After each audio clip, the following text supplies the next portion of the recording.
Jake rents an apartment. Marcus buys the same exact unit as a condo. They both think they found the perfect path to financial freedom. They are both wrong because neither of them factored in the unrecoverable costs. And when you look at the spreadsheets, the difference is much more staggering than either of them ever imagined. To keep the comparison fair, let us assume Jake and Marcus both earn $75,000 a year. They both want to live in the same building, in the same neighborhood, with the same floor plan. A $400,000 property. They both move in on the same day. The only difference is the paperwork they sign. Jake signs a 12-month lease. He pays a $2,000 security deposit, and his rent is $2,500 a month. His landlord tells him he is making a smart move. He has total flexibility. No maintenance fees. No property taxes. If the water heater explodes in the middle of the night, he just makes a phone call, and someone else pays for it. He can move whenever he wants without worrying about selling a property. It sounds like the ultimate low-stress lifestyle. Marcus signs a 30-year fixed-rate mortgage at 6.5% interest. His down payment is $80,000, and with closing costs, he is out $95,000 on day one. His monthly mortgage payment, including taxes and insurance, is also $2,500. On the surface, they are paying the same amount every month. But Marcus feels the weight of that $95,000 hole in his savings account immediately. On day one, Jake is much wealthier in terms of liquid cash. His bank account is full, his monthly overhead is predictable, and he is sleeping soundly thinking he avoided the trap of homeownership. But there is something Jake does not see yet. The internal mechanics of their monthly payments are working in opposite directions. Every dollar Marcus sends to the bank is slowly carving out a piece of ownership. Every dollar Jake sends to his landlord is simply purchasing 30 days of shelter. That distinction over a decade is worth hundreds of thousands of dollars in net worth. For the first 3 years, Jake is winning the psychological war. He sees Marcus complaining about a leaking roof that cost $4,000 to fix. He watches Marcus pay $300 a month in HOA fees that seem to vanish into thin air. Jake has none of these headaches. His only costs are rent and utilities. No surprises. No special assessments. No anxiety when he sees a crack in the drywall. He takes the extra cash he saved from not having a down payment, and he enjoys his life. He looks at Marcus and sees a man who is house poor. Marcus is indeed struggling. He is paying $2,500 a month, but during these first 3 years, nearly 80% of that check is going straight to interest and property taxes. He is barely touching the principal balance of his loan. The moment he bought the place, he paid 5% in closing costs, and if he had to sell today, he would lose another 6% in realtor fees. For the first 36 months, Marcus is effectively losing money every single day. If the market dips even slightly, he is underwater. Jake sees this, and the verdict seems settled. Renting looks like the genius move. But let us look at the actual numbers through year 3. Jake has paid a security deposit plus 36 months of rent. Assuming a modest 3% annual rent increase, Jake has spent $94,000 in total. He has zero equity. Marcus has paid his down payment plus 36 months of mortgage payments, taxes, and maintenance. His total outlay is nearly $200,000. On paper, Jake has spent less than half of what Marcus has spent. Jake feels like he is winning by a landslide. But year 3 is where the math starts to shift. Jake's lease is up for the 3rd time. His landlord sends an email. Due to market conditions, the rent is going up another 5%. Jake doesn't like it, but he pays it. This is the first crack in the renter's logic. Rent is a variable cost that almost always trends upward. Jake is now paying nearly $2,800 a month for the same 4 walls. He is back to month 1 of a new agreement. The lease resets, but the wealth counter stays at 0. Now look at Marcus. He is 60 months into a 360-month loan. He still has 25 years left. That sounds like an eternity. But here is the difference. Marcus has a locked-in cost for the largest portion of his housing. While Jake's rent climbs with inflation, Marcus's principal and interest payment is frozen in time. In 10 years, $2,500 will feel like much less money than it does today. For Marcus, time is a tool that devalues his debt. For Jake, time is a tool that increases his expenses. This is the fundamental difference that the simple monthly payment comparison hides. Renting is a service. Owning is an acquisition. By year 6, the scoreboard looks very different. Jake has now spent 6 years paying for shelter. His total receipts add up to approximately $195,000. He has nothing to show for it, but a collection of PDF lease agreements and the ability to move out in 30 days. If he leaves, he takes his clothes and his furniture, and that is it. Marcus has spent significantly more in terms of raw cash. Between his down payment, his monthly mortgage, and the inevitable repairs, his total out-of-pocket spend is close to $300,000. But we have to look at the other side of the ledger. The property that was worth $400,000 is now worth $470,000. His loan balance has dropped to $305,000. Marcus now has $165,000 in home equity. If we subtract that equity from his total spend, his effective cost of housing over 6 years is around $135,000. Jake's cost is $195,000. The flip happened. It was quiet, and it was buried under the cost of a new HVAC unit and property tax bills, but it happened. Marcus is now $60,000 wealthier than Jake simply because he chose to buy. And from this point forward, every single month that passes makes Marcus's position exponentially stronger. The monthly payment is the number the rental listing puts in front of you. It is the number on the Zillow ad. It is the number the property manager highlights in bold text. What they do not highlight is the opportunity cost of that number. Most people argue that Jake could have taken his $80,000 down payment and invested it in the stock market. That is a valid point. If Jake put that money into an index fund averaging 8%, he would have over $120,000 by now. But this is where the real math gets complicated. Jake is still paying rent. Every year his rent goes up, which reduces his ability to keep contributing to that investment account. Marcus is building equity with money he had to spend on housing anyway. He is forced to save. He is building wealth through his primary residence, while Jake has to have the incredible discipline to save and invest every single month, while his largest expense keeps getting larger.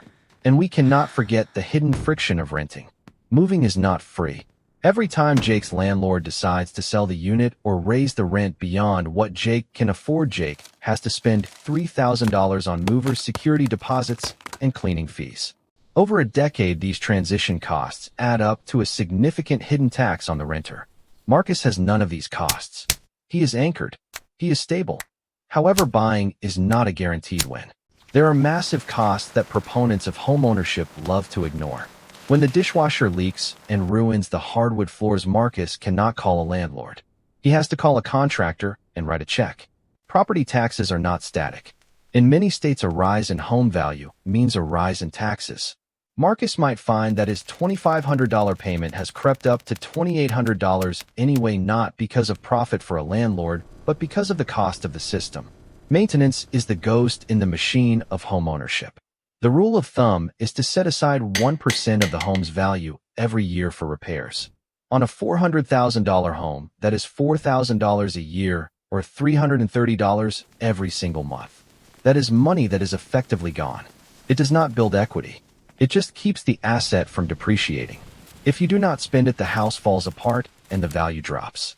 If you do spend it, your monthly cost of living is much higher than the mortgage alone. Jake looks at Marcus spending his Saturday at the hardware store and feels a sense of relief. Jake spent his Saturday at the park. He has no responsibility to the building. This lifestyle value is real, but it has a price tag. The price is that Jake is paying for the landlord's mortgage, the landlord's property taxes, and the landlord's profit margin. He is paying for the landlord's hardware store trips. Let us look at the 10-year projection. This is where the gap becomes a chasm. By year 10, Jake has likely lived in 2 or 3 different apartments.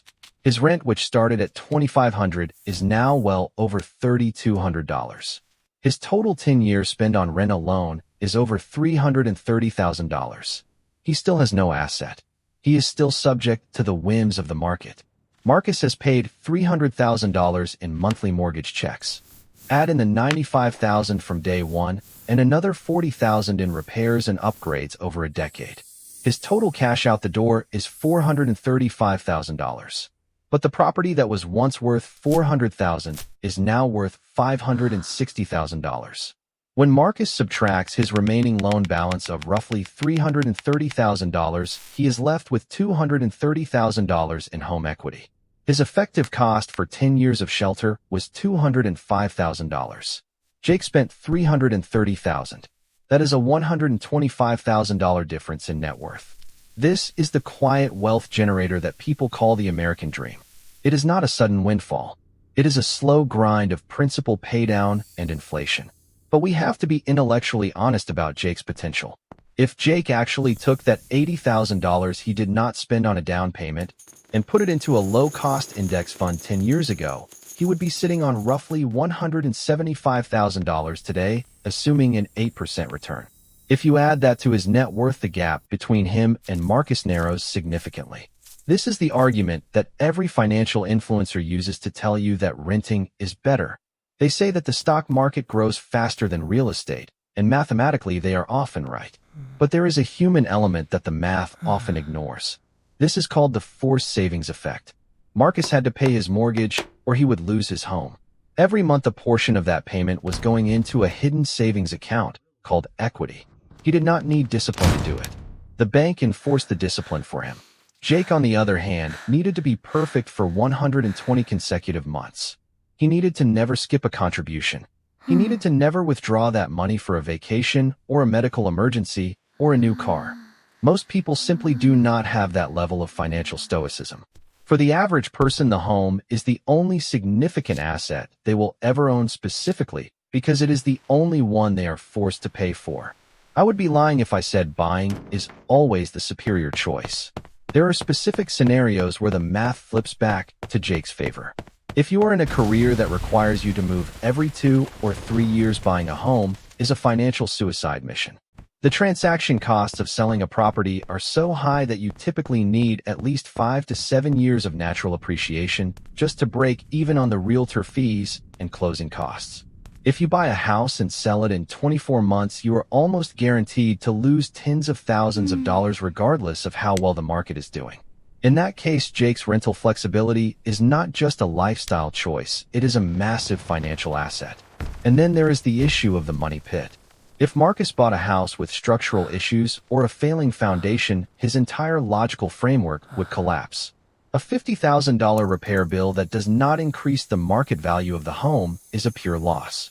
In some markets, property taxes are so aggressive that they act like a permanent rent paid to the government that never ends.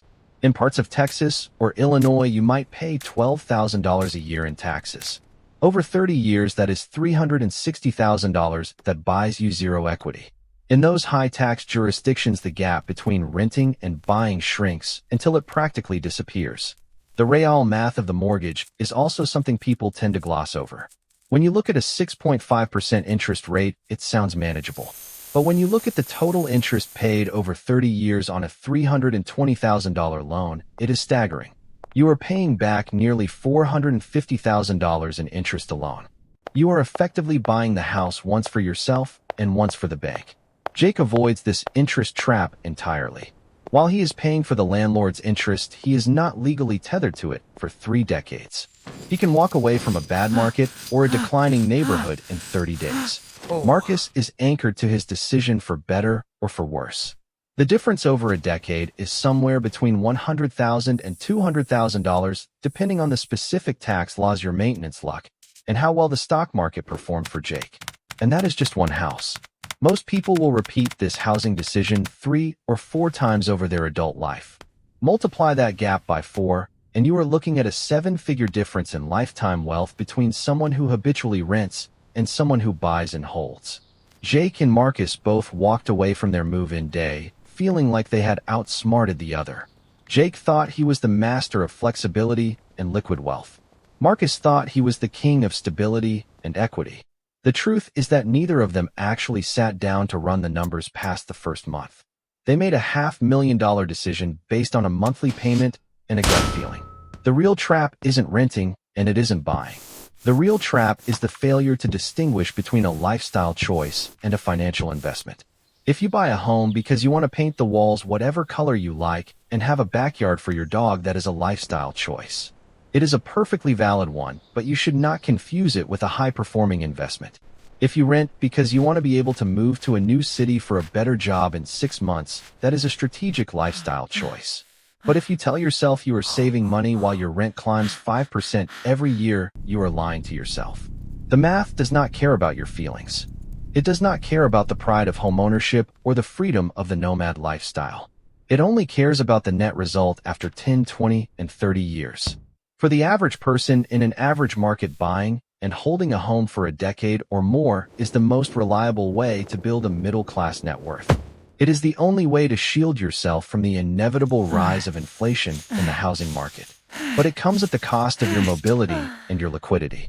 If you are currently looking at a mortgage application or a new lease agreement, I want you to stop looking at the monthly payment. That number is a distraction. It is the bait on the hook. Instead, I want you to look at the unrecoverable costs. For the renter, that is the total rent plus insurance, plus moving fees. For the buyer, that is the interest plus property taxes, plus maintenance, plus insurance, plus the opportunity cost of the down payment. When you compare those two numbers over a 5-year or 10-year horizon, the right choice for your specific situation will become blindingly obvious. Most people will spend their entire lives oscillating between these two options without ever understanding the mechanics of either. They will buy when they should rent, and they will rent when they should buy, because they are following the crowd instead of the math. Don't be the person who realizes they are in a hole 10 years too late. Be the person who does the math on day one. And if you are sitting on enough cash to skip the bank entirely, and you are thinking about buying a home outright without a mortgage, you might think you are making the safest bet of your life. But that is a completely different conversation, and the math on that will surprise you even more than this did. But for now, the next time a real estate agent or a landlord slides a contract across the table and tells you it is a great deal, ask yourself one question. What does this actually cost me when it is all over? Because at the end of the day, that is the only number that matters.